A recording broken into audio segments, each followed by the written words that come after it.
Three, two, one. Hey, it's Wild Josh, and I'm joined tonight by Chase and Kyle. Ezra is on assignment, and we're going to talk about Marvel's 616. Now, let's get geeky.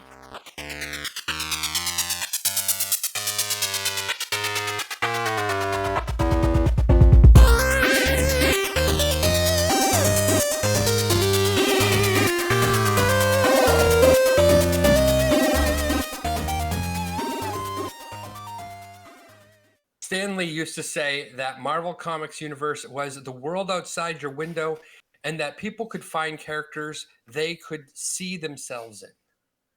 It's this concept that forms the basis for Disney Plus's new upcoming release of Marvel 616 that's coming in November of 2020.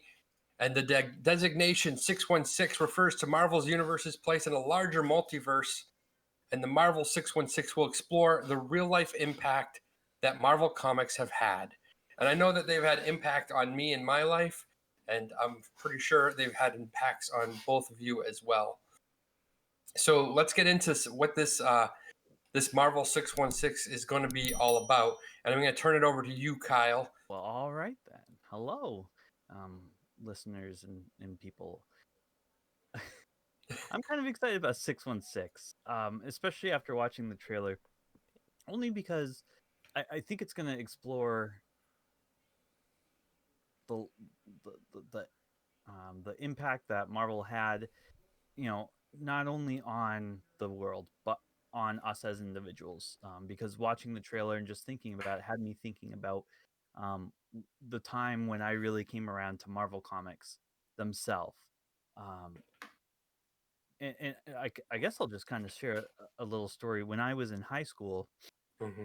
like a senior, I remember one of my classmates was telling me that his sister, who was a little bit younger than him, had dropped out of school to go work for Marvel Comics as like an inker. And I was like, that's insane. I don't believe you. That's dumb. He was like, no, no, no.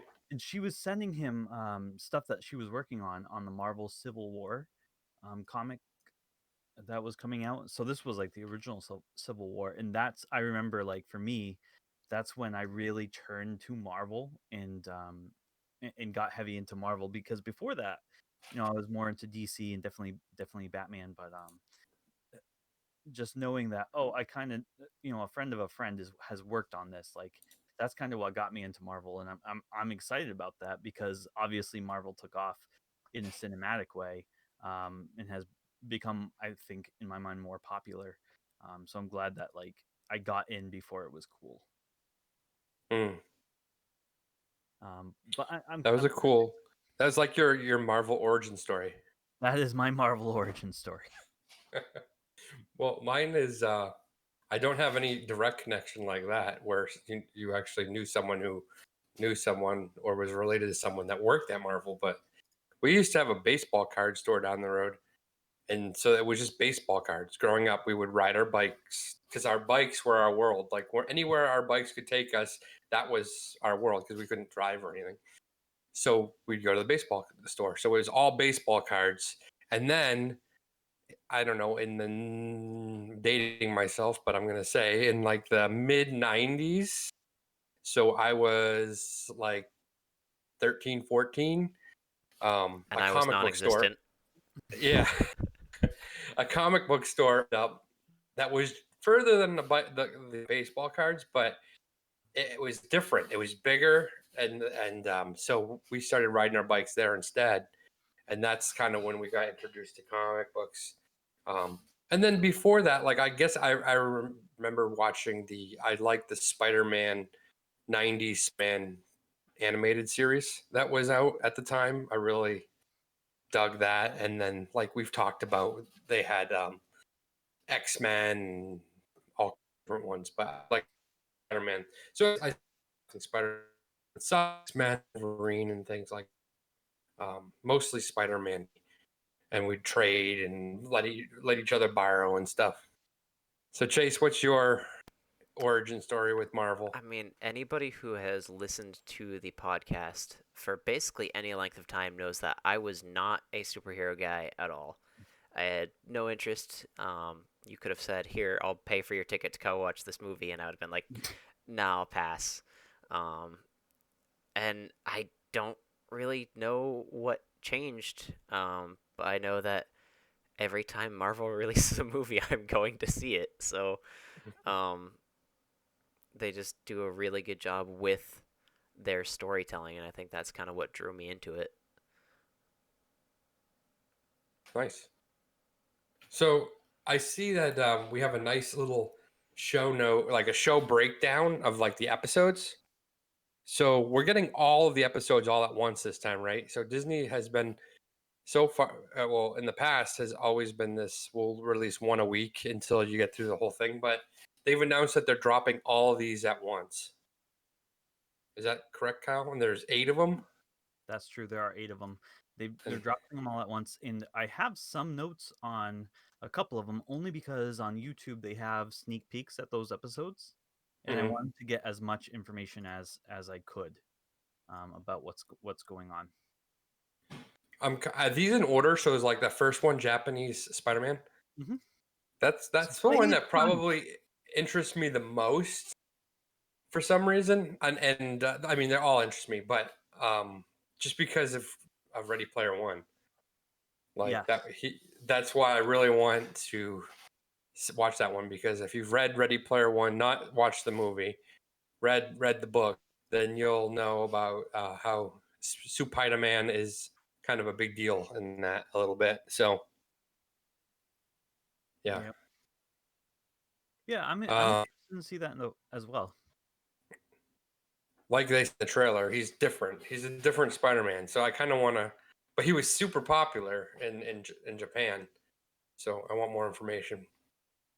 And then I like some of these characters that I see, or these people, these actors that I see they're going to be doing some work on some of the episodes. Like the second one looks like Jillian Jacobs is doing to be going to be hosting it or introducing it or doing something there. Yep. And I like her from Community. She was great.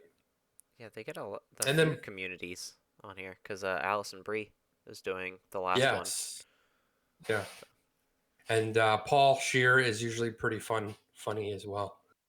So some of the other names I'm not sure I really know, but um, did you watch, Kyle, all the sneak peeks, or did you just Only watch a few of 2 them? or 4, only the ones I could find. Did they say an exact date on November, or just November 2020 is all they gave us? Um, I didn't see an exact date. I could find that though. Okay.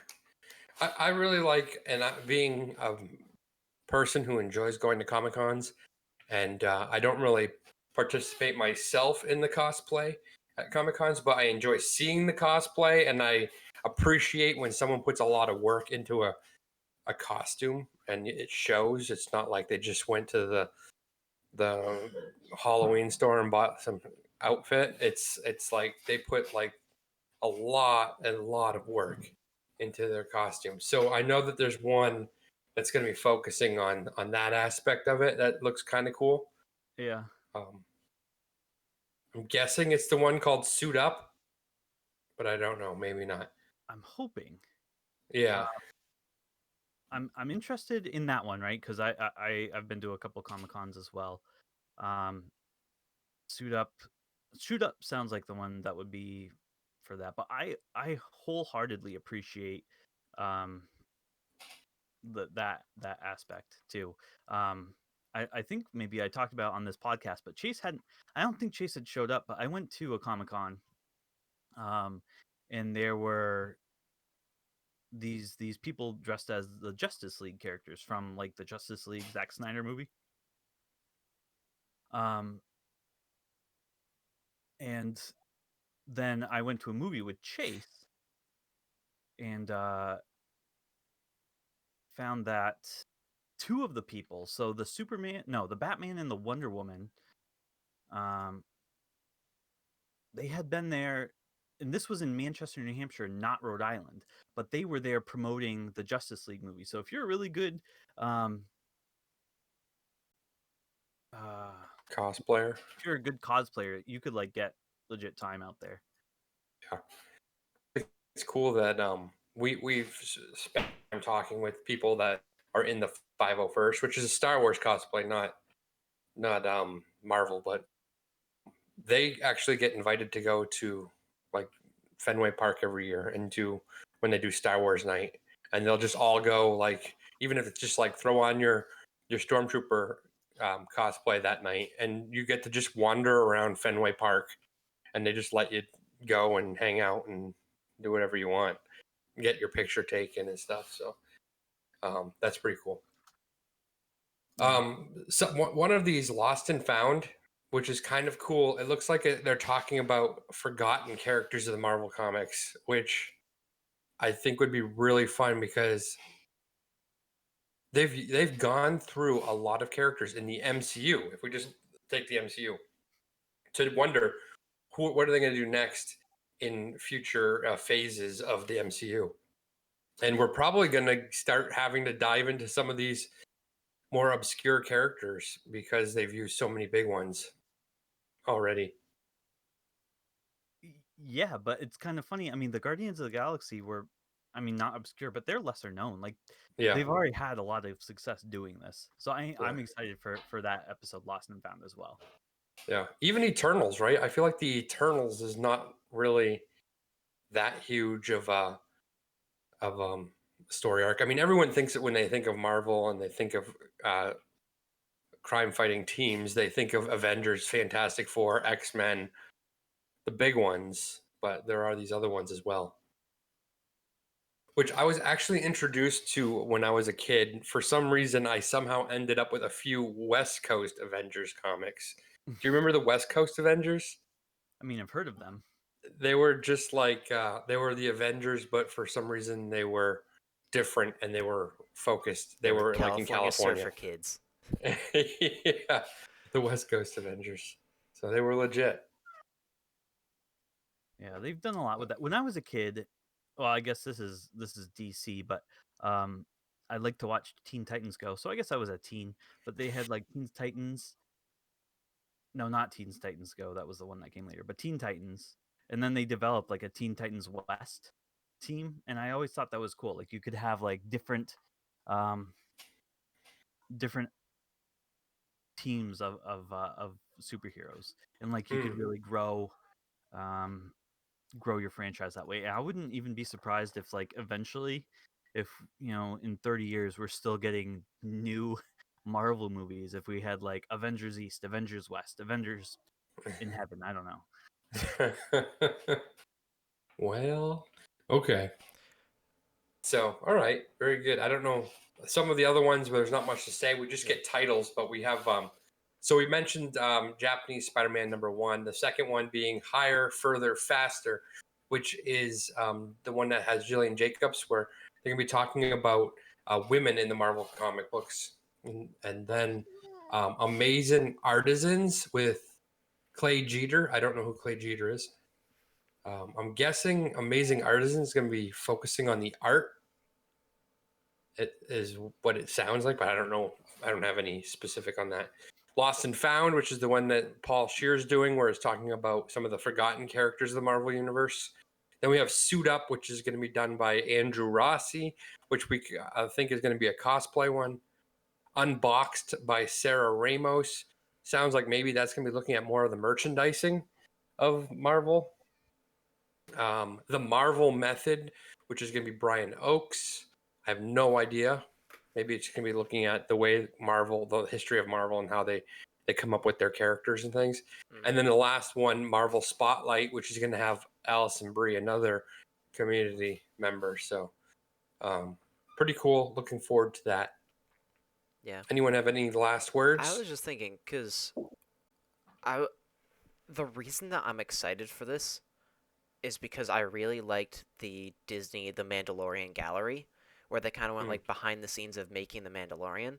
So this isn't like specifically behind the scenes of a Marvel movie, but it's kind of behind the scenes of Marvel, which I think with the way that they did Disney Gallery, I think this will be fantastic.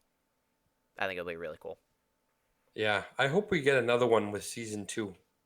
Another gallery, because I really liked it as well. I thought it was cool to have them sit down in a relaxed atmosphere talking about it. Yeah. So, yeah. Kyle, do you have any final word? Well, I'm just thinking, and this is kind of an offshoot, not necessarily about Marvel, but I was just sitting here thinking like the anytime I see cosplay or even mention of cosplay, like in that trailer, it gets me excited to try it. And I feel like I'm gonna get excited again when I watch that episode. And I've been feeling like, if COVID restrictions ever lift and we um have Comic Cons again, like maybe we should pick one of us that has a legit shot at looking like a character to really go for it. Like do a cosplay, video it, and like react to the experience. That'd be fun. I mean, I know that when we were going to cosplay, I've been going to Comic Con. We got really into the 501st a little bit, and we kind of like talked about maybe doing something Star Wars. Um, I guess it's easier when you can dress up like a Boba Fett or a Stormtrooper, Yeah. and you don't actually have to look like the person. You can just throw a helmet on, and then you're the person. Yeah. Also, seems like people who really dive into the cosplay, they almost it changes their personality. Like when they put that suit on, they become someone completely different than who they are, which is kind of a neat idea. Mm, But that's we true. can I I guess. Sorry, I don't want to cut you off.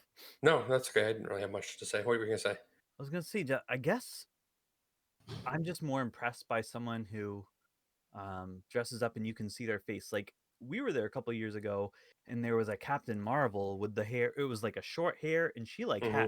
she had it like perfect, like just from the comic, and like really nailed it. And I'm like, and it just made me jealous. Or that guy who he dressed up as Han Solo. Oh yeah, yeah. Like the Solo guy from the 501st is like on point. Like if we could just Mm-hmm. find someone, I would even like. I know it's pretty expensive to cosplay, but if I could, if it's not me and I don't look like I'm skinny and weird, but if we like one of you found someone like I can pull this off, I'd be like, okay, let's let's buy you some gear. Let's make this happen. You know, one of the best cosplays I saw was that Aloy. Do you remember Aloy Yes. from what was the show? The series. It was a video game series, or video game. Why can't I think of the name? Horizon Zero Dawn. Yep. It was. She looked so close to the Aloy from the game that it was like this is the same person. Like had the same color hair, like the same facial features. It was really cool, really intricate cosplay too. Like it had like that person was just standing in line with us, but it made me think like this is a professional. Like this isn't someone who just like whipped this together. I'm like, oh, I'm going to Rhode Island Comic Con. I'm just gonna whip something together. It's like it was legit. I mean, I was just thinking, I'm like, Kyle, by the time COVID is done, your daughter's probably going to be about 3'6". We'll just dress her up like a character from Among Us and call it a day. Oh, oh man, yes. Actually, if we get in on that immediately, we would be like among the first people to do that. You could go even if COVID was still going if you were dressed like that. Yeah, true. In a spacesuit, like on. no. I'm pretty. Yes. The only uncomfortable thing with that suit was that you're not going to be able to use your hands. I mean, unless you're carrying a knife. Yeah, you can have one hand. Chase, you are brilliant because I there know. are so many pop culture things you can just get in on, and you have years to plan it. All right, so I think that's it. What do you think about Marvel 616? Are you looking forward to it? What episode are you looking most forward to? Let us know in the comment section below. Leave us a comment, say something. It helps the YouTube algorithm. Thanks for watching, and Excelsior! Spider-Man!